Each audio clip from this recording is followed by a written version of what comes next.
everybody. This is the coach from the Point Blank Perspective podcast.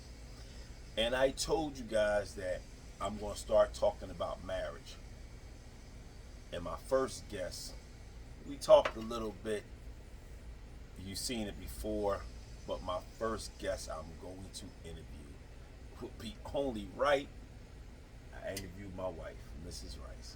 How you doing today? I'm fine. How are you, Mr. Rice? I am doing good. So, I tell everybody there are three things that will kill a marriage. You know, I'm not too big as far as relationship, you're in a relationship, you're in a relationship.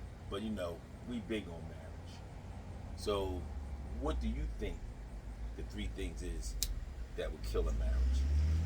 In my opinion, Yes, in your opinion. communication, finances, um, unfaithful, whether it's physical or non-physical, abuse. Said three things.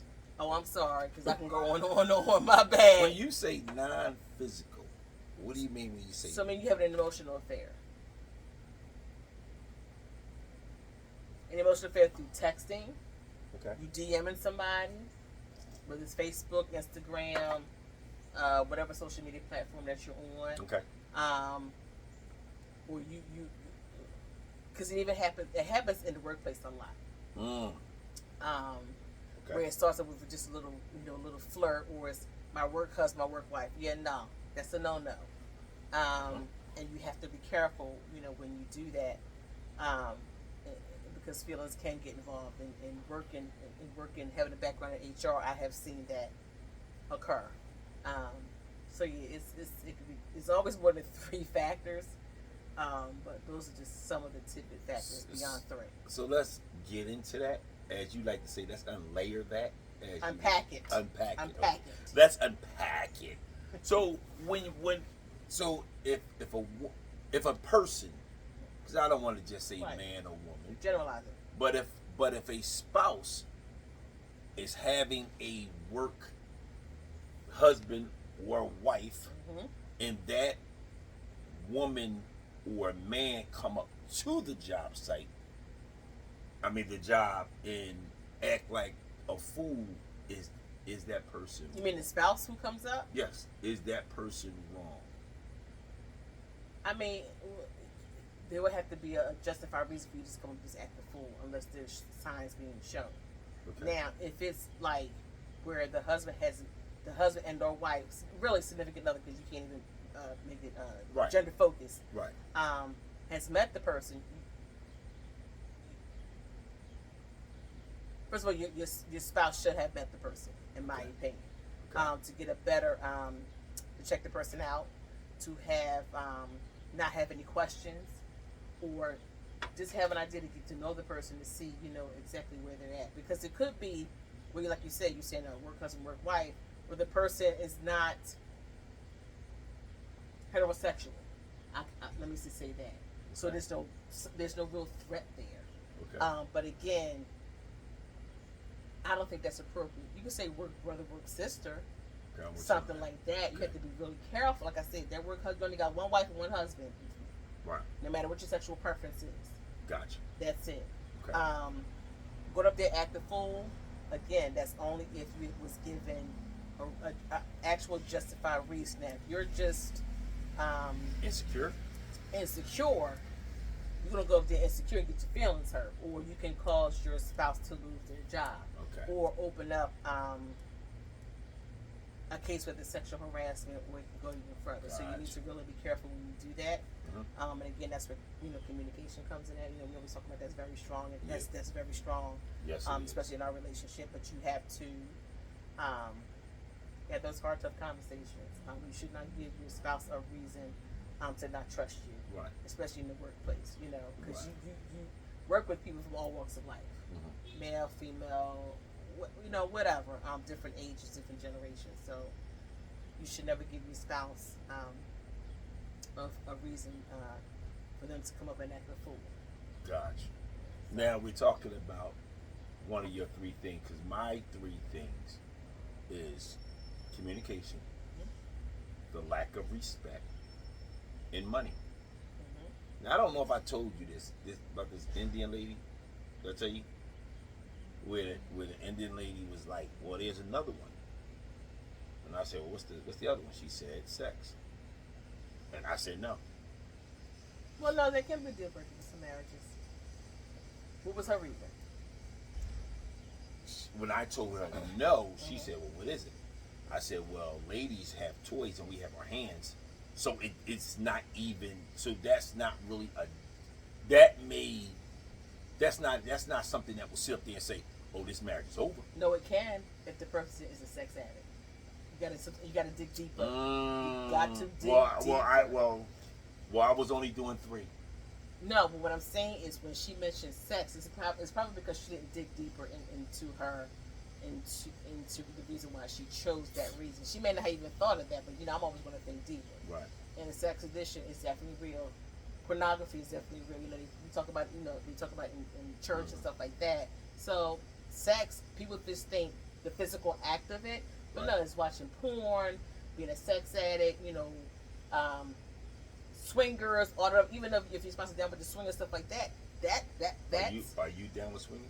You're right. Okay. Whatever. I was just asking. I wasn't too swinging sure. on the playground, swing. Yeah, I can do that. Listen, I wasn't too sure. Whatever. Okay. Whatever. Listen, don't get cut. Going on since almost 20 years. Whatever. I just Whatever. Make sure. Whatever. Am I wrong? Okay. No. Yeah, you wrong for asking me that dumb question. Hey. But communication is big. And those are 3 things we can talk about. Communication, the lack of respect. You will do one, or you want to do one of those. We can talk about. I said finances too. I said, So, but I said abuse. Okay, so let's deal with communication. Let's unpack that, as you like to say. Okay. Unpack communication. I think that you, as a married couple, and what we do is you got to have those tough conversations.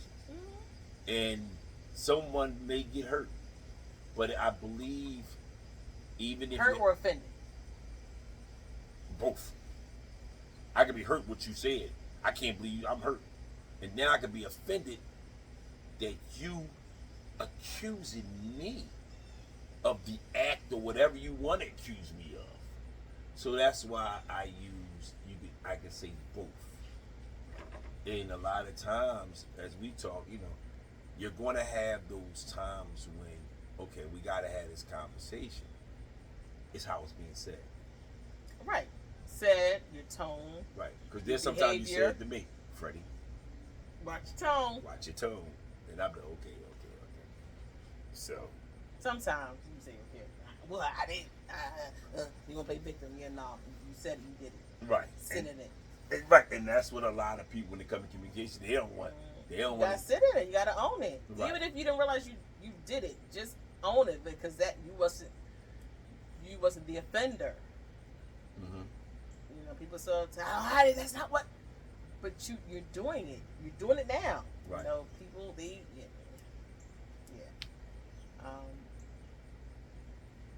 and going back to communication. It may not necessarily be you offended me, or sometimes it's the things that's left unsaid. Okay. Or you didn't keep me in the loop with something. I may do that a couple times. But we're all human. We all do Okay. that. So communication is so broad in a relationship. You just have to. It depends on the situation. Now, what you should not do is wait until you like to say weeks go past, and then you want to throw everything at your mate or spouse, and when you go off, it's over the smallest minuscule thing, right? Because you didn't have the courage to talk about the big thing that really offended you, right? Not right. I'm just saying. You was a coward, and you didn't want. Right, you was a coward. No, I'm not gonna use that word. Let me take that word back. Well, you was.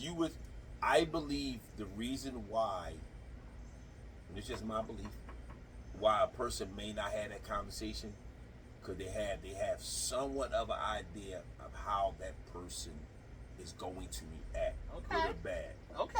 And I don't want to. And then on top of that, not only do I don't want to, I know how you may act when I bring this topic on the table. Then it's will you keep on talking about it? And us, man, we don't want to keep on handing. Well, a woman's going to keep talking about it, or even a man, or whatever, until the behavior is changed. So yeah, I'm going to keep repeating myself if the behavior has not changed. Okay. I got you. You got to own the mess. Yeah. If I'm still repeating myself, before you react, take a step back. Mm-hmm. And sometimes you have to ask your mate, why do you keep saying this? Right.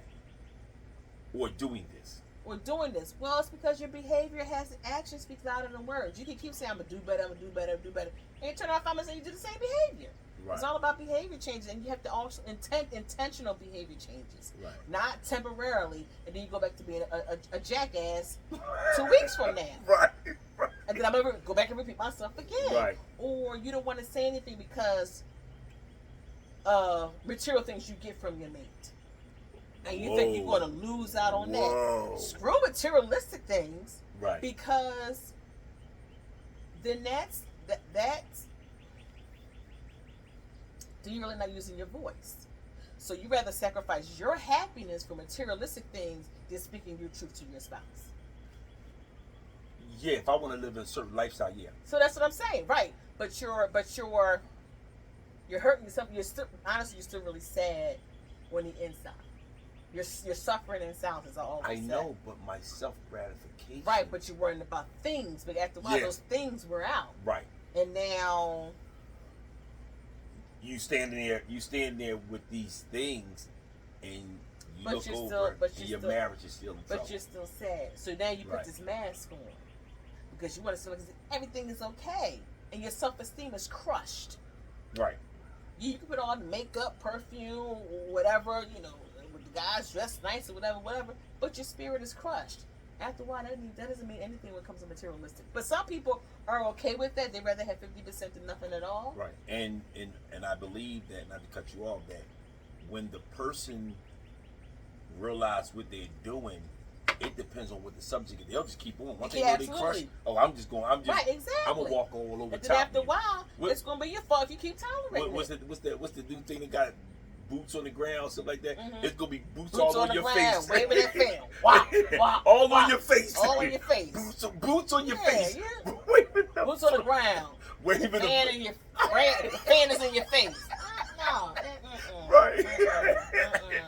Right. Have some dignity for yourself. Right. Have some self-love for yourself. Well, get therapy for yourself. Would it be said that that's what I think how you communicate in a marriage? Because that's what I've seen. Mm-hmm. So if say I come from a single parent home, but I have other family members in my family that is married. Right.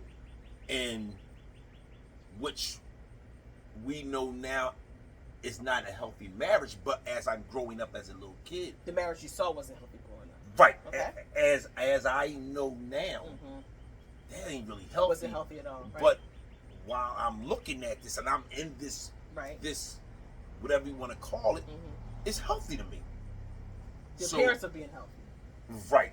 And so now I get into a relationship, and I know the healthy marriage is what I've seen, or what you thought was healthy. What we right because let's stop.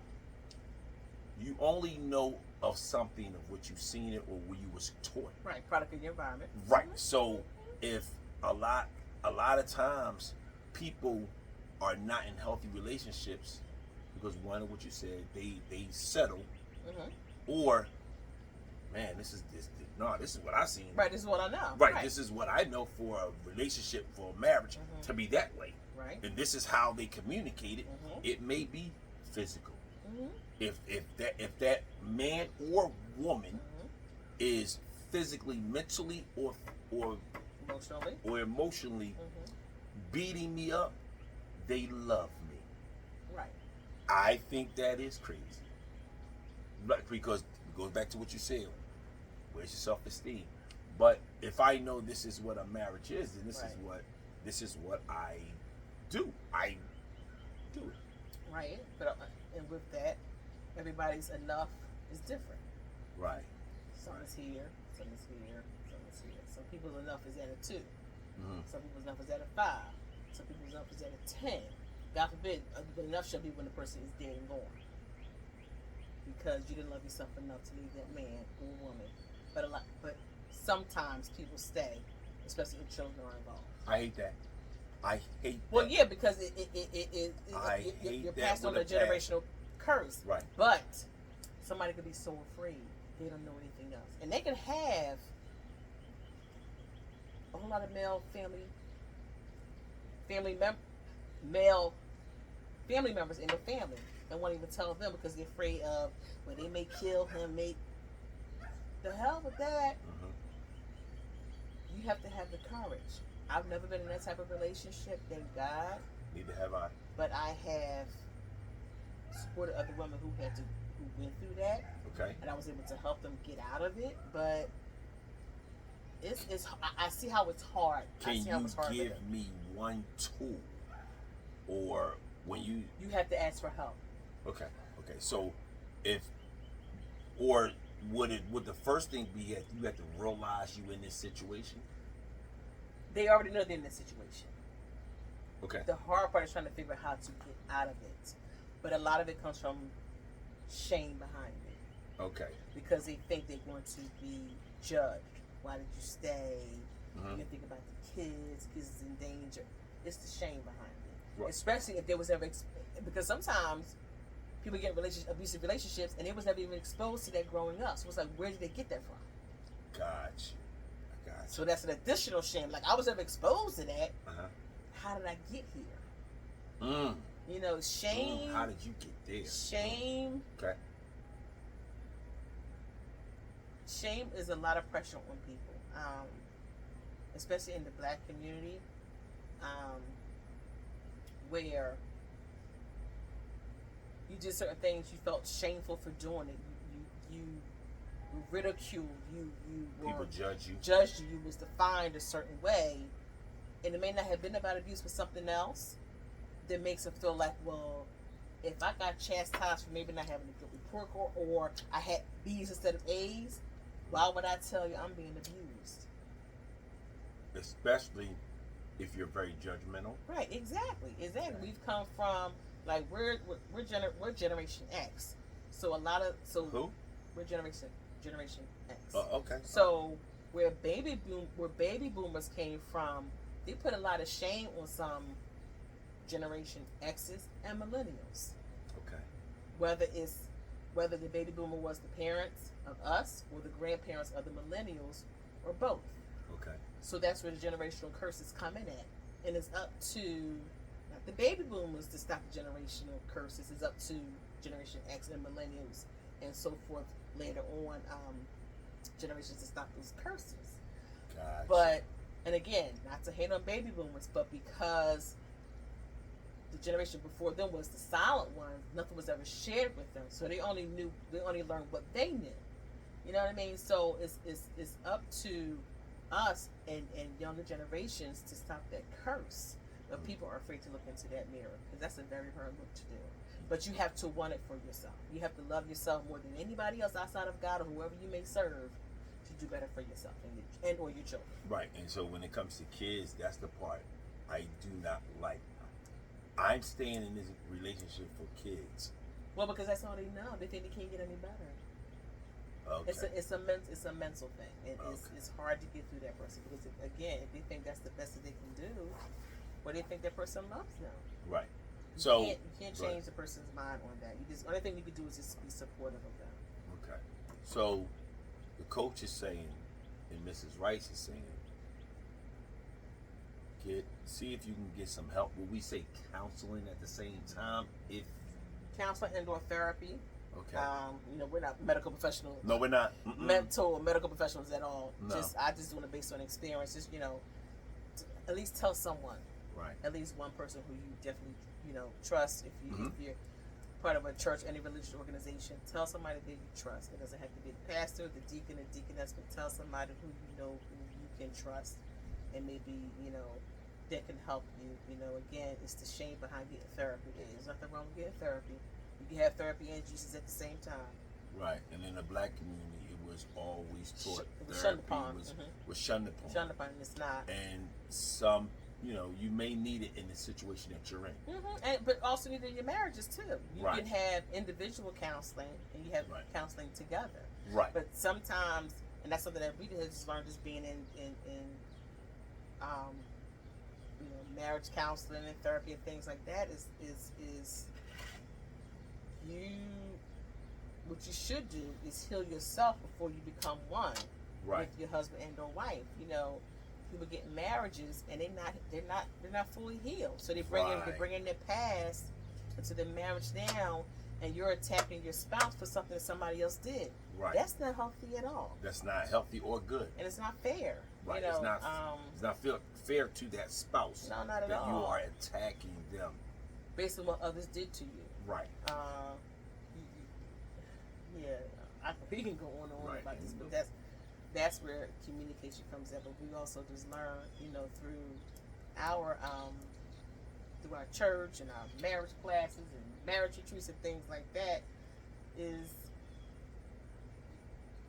you really got to talk about stuff, even especially the hard, ugly truths. Right. And if you can't speak it, write it down. Right. Text it to your mate or whatever, because sometimes you can release how you feel if you actually put it on paper and let them read it. And on the flip side of that, if your spouse is coming to you to talk to you, listen. Be open to listen. Right. Intentionally be open to listen, and don't be offended, but come there with an open heart. Right. And don't attack. Right. Just If they- listen. right. Don't Because- rebuttal, just listen. Because that's unfair to your spouse if they are sitting there and they're telling you how they feel and they're already afraid to come to you, and then you attack them. They may shut down after that, and you're going to try to figure out, oh man, I thought I married. No, your marriage isn't good because they had to shut down. So just remember, you gotta listen. As you say, have an open ear.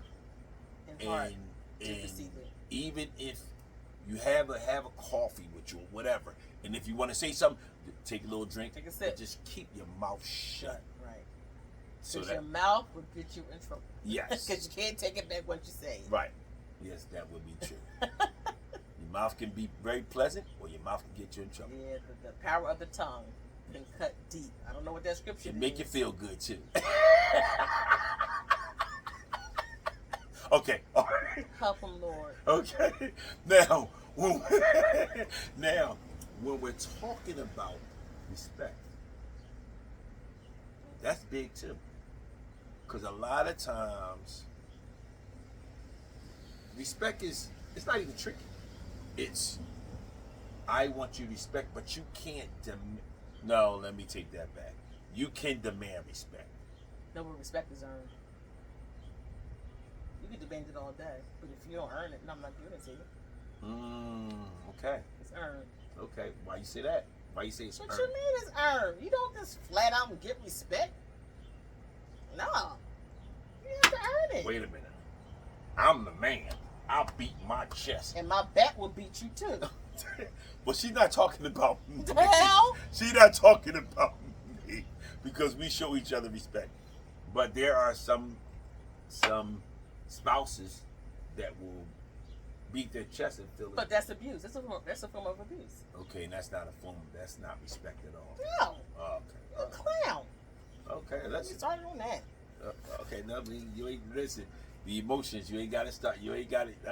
We not gonna do that one. No. We don't need you. Nigga, what? You don't Beat need- my chest. You don't care. Beat my bed over your head. Again, she's not Oh, talking. disclaimer. Yeah, not for him. Not at all. She's not talking He's about. a gentleman. She's not talking about me. And his wife is crazy. But respect is, as you say, is you earn respect. Earn it. You can't you can't scare somebody into respecting Right, you. exactly. And not only you can't. I should use the word you should. Right. You should not use fear for someone to respect you. Right. You should use, like you said, it's earned. You earn, and yeah. Right.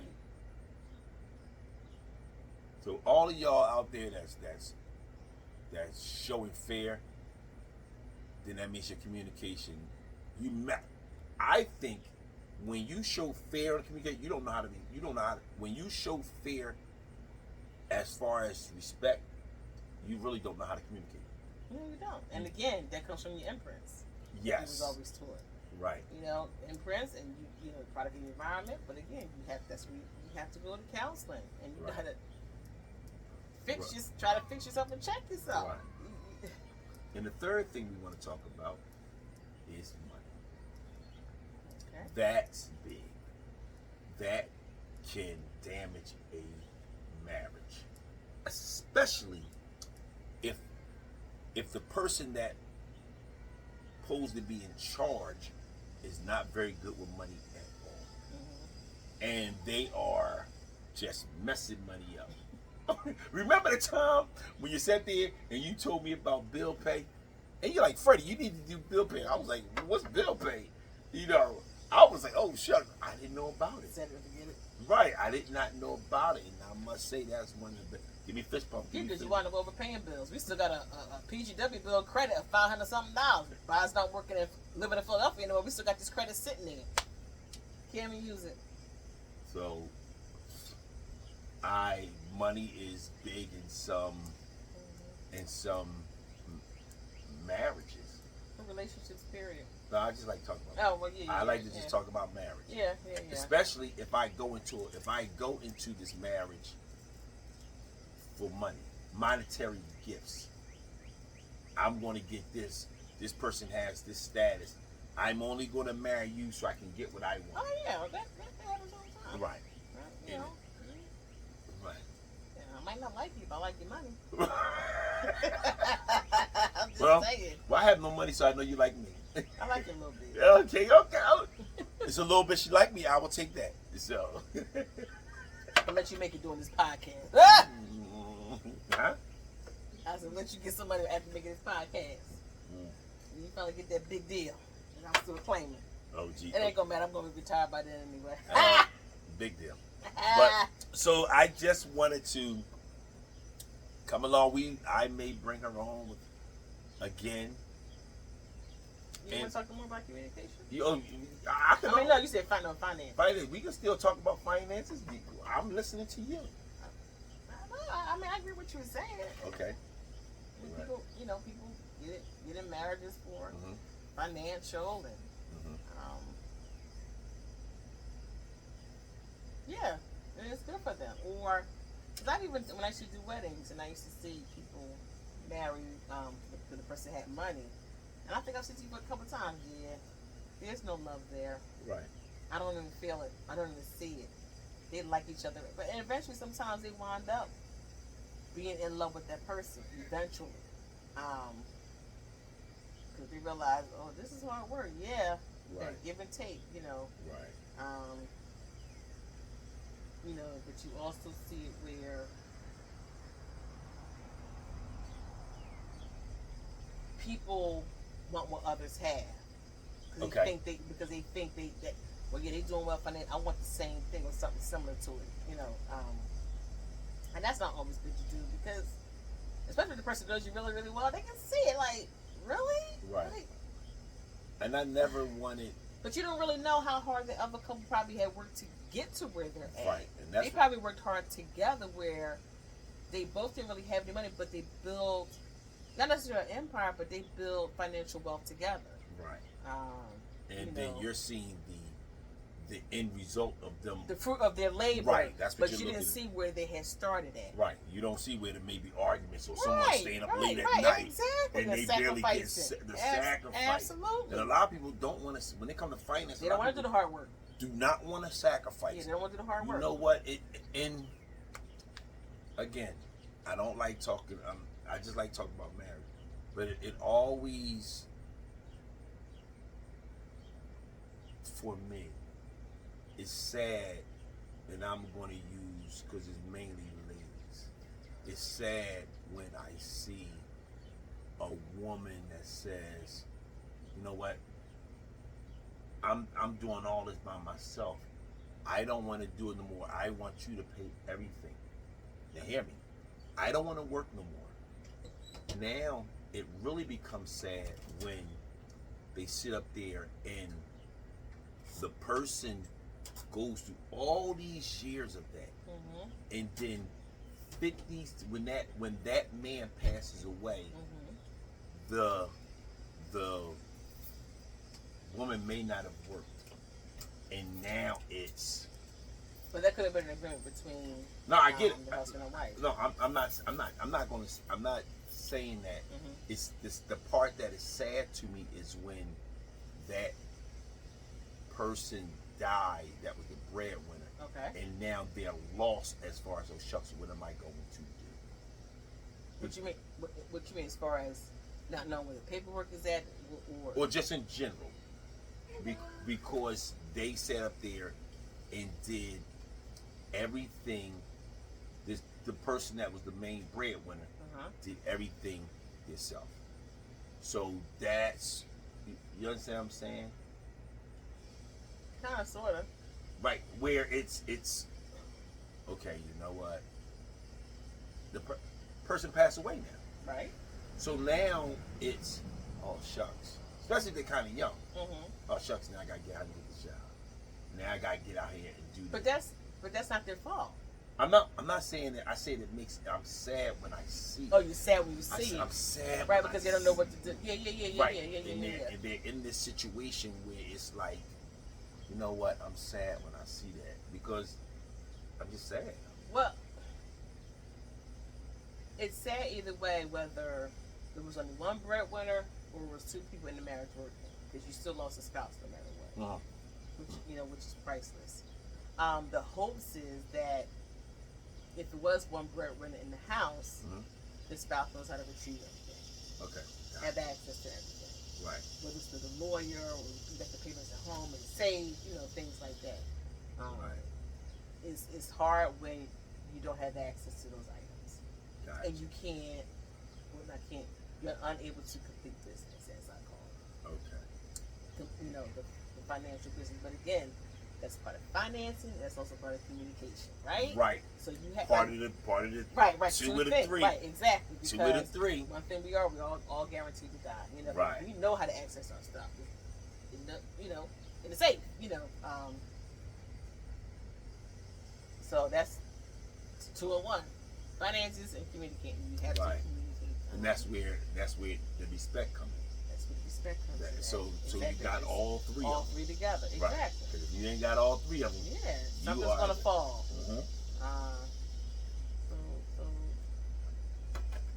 Something will fall big time. Yeah. But marriage is hard work. Yes, it is. And that's just 3 things we were talking about. But marriage is hard work. Marriage. You gotta work at it together every day. Even when you don't feel like it. Right. Twice on Sunday. Shoot, sometimes we be arguing on our way to church. It ain't a marriage. Not arguing. It's a discussion. Disagreement, argument, whatever how you want to define it. Right. He wants to soften it. I'm not the soften type. Sometimes. Yeah. It's a disagreement. It's not an argument. We don't argue. You say what we gotta say, keep it pushing. Get over yourself. Right. I don't. You still be in your feelings, but you be alright. You're right. You're right. Yeah. Right. You're right. You know what? You're gonna be okay. You're gonna be okay. Oh, look at you. You mad. It's okay. Well, if I say you Superman, wear your cape. So we just a little insight on what, my first guest. I had to make her my first guest. And you'll be seeing more people, and we'll just be seeing. And not his work wife either. Ha! He doesn't have one. He drives the truck by himself. I drive the truck, so if I got a work wife, I'm in trouble. Yeah. But yeah, and I'm hoping that you enjoyed this, and I hope some of the things you listen and you take, and you be like, well, you know what? I agree, or I don't agree. You can always respond back. Yeah, tell us why. We'd Right. like to hear from you. Right. You can agree or don't agree. And that's fine too. Right. You'll see these on the coach, Fred the Coach, marriage perspective. You may see it on my point, Blank Perspective podcast. You're going to start to see it on different things, little snippets. And if you have a conversation and you're around other married people, pull up, have these conversations. Or what are your three as far as important? Right. What's important to you that may destroy a marriage? What Right. are your three? We would like to hear from you. Yes, I would definitely like to hear what are your three that would just get under your skin. Mm-hmm. So on the next time, I'm the coach from Mrs. Rice. yes, and I want to say have a happy marriage and keep on thriving. And this is our anniversary month, so wish us happy anniversary too. Peace.